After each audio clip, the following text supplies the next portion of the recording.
Good morning, guys. Today I'm starting with March 11th because I'm still in the playing catch up. I finally made it back home, but I took a quick break after yesterday because that was a lot to chew on. And the only thing I kind of got from it, the way things ended with Jephthah's daughter, was not to get so focused on the victory. It's one of those things like we knew that the Spirit of God was with him. He acknowledged it, but he got so caught up with the victory that he made such a huge promise that he actually had to walk out. It wasn't anything that God called him to do, but it was something that he had to honor, and his daughter, she honored it with him as well. That was all I managed to get because I really did have to chew on that. So today I'm actually doing Judges 12 through 14. So we pick back up with Jephthah and we see that it was a tribe that was out of Ephraim. And this is how we start out because this seems to be a tribe that always had a problem with whether they were called to battle or they weren't called to battle. It was something that because I had to actually research them to get a little bit more information, and it seemed it was something that happened with Gideon, and then it was something that was always mentioned in the Song of Deborah.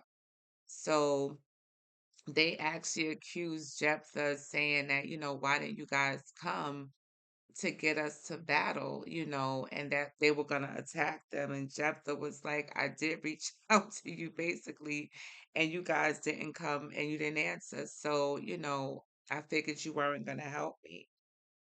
And so it was like so then Jephthah went ahead and he attacked them.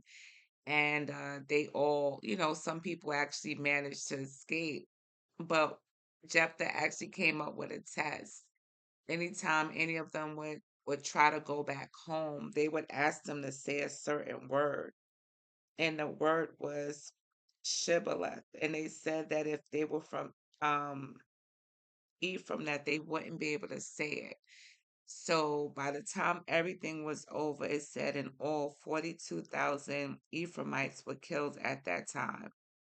And we see that Jephthah and all that he did and all that happened, he only ruled, judged Israel for 6 years.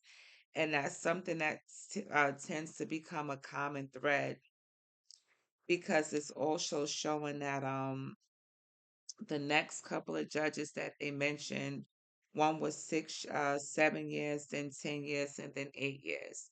So it was just showing that we had judges coming behind each other, but they were all for a pretty short period of time. And I'm saying that because we open up chapter 13 with showing how they, after that, they were oppressed for 40 years again. And this time, the people that was oppressing them was the Philistines. And so now for chapter 13, we get introduced to the birth of Samson. But this actually started with his parents. It seems like his mom was somebody who was unable to have children. And so the angel of the Lord appeared to her and told her, he gave her very specific instructions. He was like, that you couldn't have any wine or any strong drink, any forbidden food. And the child that you were going to have, what was going to be dedicated back to the Lord as a Nazarite, which meant that, she wouldn't be able to cut her hair. So she ran and she told her husband, and so her husband like prayed to God, like, Lord, send this man back because I want to ask as well, like if there's more instructions for what it is that we're supposed to do with this child. And so the angel of the Lord came back and the wife, and the wife ran and got the husband. And the husband was now able to ask the angel of the Lord. And when he gave him such great news, it's almost like the husband offered to go and get something to sacrifice so that he could eat. It was like the husband wasn't really understanding that this was an angel in his presence. And it shows it in two ways. First was because he offered the angel something to eat.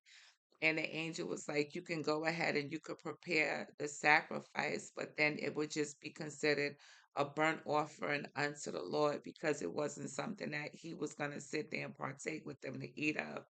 And then also, the husband Manoah, he was asking about his name, and he was like, "Why do you ask me these things? It's too marvelous. It's too wonderful for you to even understand." So it was one of those things where this was another encounter with the angel of the Lord, but it was a little bit more intimate because I guess you can see like he started with the woman and the husband had to then go and ask for the angel to come back. And this is just something that's very different. So, again, glad that I took the time to actually read it because it's not something that I've ever heard mentioned before. But I just find it interesting that the angel actually came and came back and sat with them. And then it showed that after they lit the fire, that the fire went up and then the angel disappeared in the fire. And that was actually when the husband realized that it was the angel in their presence and they fell down on their face.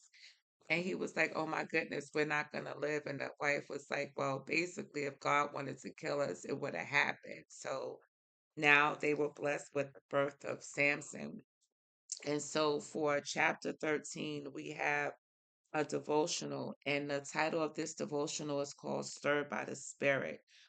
And this is actually based on Judges 13, verse 24 and 25. It says, when her son was born, she named him Samson, and the Lord blessed him as he grew up.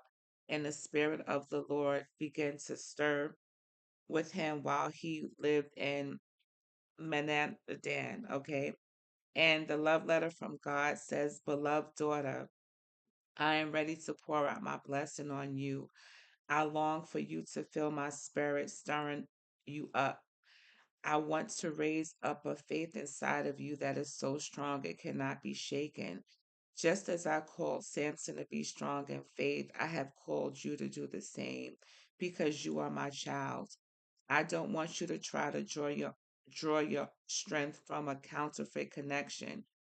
You always have access to me. Call my name and seek my face. You will find the strength you need to make it through whatever is in your way. And I'm just going to say for me personally, this is so dear because I was asking God about something this morning and it was pretty specific because it's an area that I need a lot of help in, right? And so I appreciate this because it's great to get this word this morning. And the reflection, it says, we need the Spirit of the Lord to stir us up so that we don't become stagnant in our faith. One of the best ways to draw closer to God is to spend time with Him. Pray and ask God to rejuvenate your passion for Him. The treasure of truth. Seek the Spirit of the Lord and feel the Spirit of the Lord. So this was from chapter 13. And so also today I'm covering chapter 14. And the title of that chapter is Samson's Riddle. But one of the things that it was showing was that as Samson was getting older, it was one of those things where the spirit of the Lord actually started stirring up in him. So one day, he went and it was a young Philistine woman that caught his eye. And so, he went home to his parents and he was like, I want to marry her. And the parents was like, you can't find anybody in your own tribe. But I guess at that moment the spirit became, it was on him and it was something that was stirring up on him. So um they went ahead and they obliged him, right? But when he was on his way, it was one of those things where he came into a lion and the spirit of the Lord actually allowed him to take the lion and rip the jaw apart. So he killed a lion with his bare hands by ripping the jaw apart. And it was something that he didn't actually go and tell his parents. He didn't tell anybody. And so I think when he passed back on this road, he realized that bees had actually made a hive inside the carcass and they had honey.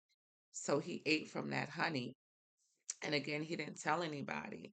So now, when it was time for him to go and marry Timnah, it was like he gave a riddle to her brothers, right? And he was basically like, if you win the riddle, then I'll have to give you linens like a gift, and if you lose, then you have to give me that same gift. So what they ended up doing was they went to the sister, but instead of telling them that they would have to give him a gift, they actually told the sister that he was going to burn up the house with them in it. So that was just something so big on both sides. And so what actually happened was he actually, after her nagging him, and I mean it was one of those things where it said that she tormented him with her nagging. So this was one of those things where it was supposed to be 7 days of celebration, actually celebrating their marriage. And it was like after that happened and she began to torment him so bad, then he finally told her what it was. And of course, after he told her, she went and told her brothers. And now Samson had went and he killed 30 he killed people so that he could keep his part of the bet. But this angered him so much against his wife that he gave his wife to another man in marriage, because it was one of those things where it was that he knew that nobody would be able to solve that riddle. So it was evident to him that, she had went back and she had given him the answer. And that's how we end chapter 14. But I just think it's interesting because now again, we're seeing God move in such a different way. First, with the way that the angel actually came and then came back and actually, allowed the husband and wife to actually sit with him. And then secondly, we see how God is actually stirring in Samson. It's not one of those things where he is able to just be a judge, but it's that God is coming on him with this strength, like a strength that's unmatched at the time, or something that's not even heard of. So we see God showing up in a different way in these two chapters. And the reading for tomorrow, which is actually today, the 12th, it goes into more about Samson. So I pray that you guys are digging in. I pray that you guys are seeing, that God doesn't want us to settle for a counterfeit, but that his spirit is something that he desires to stir up in us so that we can achieve the great things that it is that he puts on our hearts to get done. So I pray that you guys were blessed, and I'll see you in a few seconds.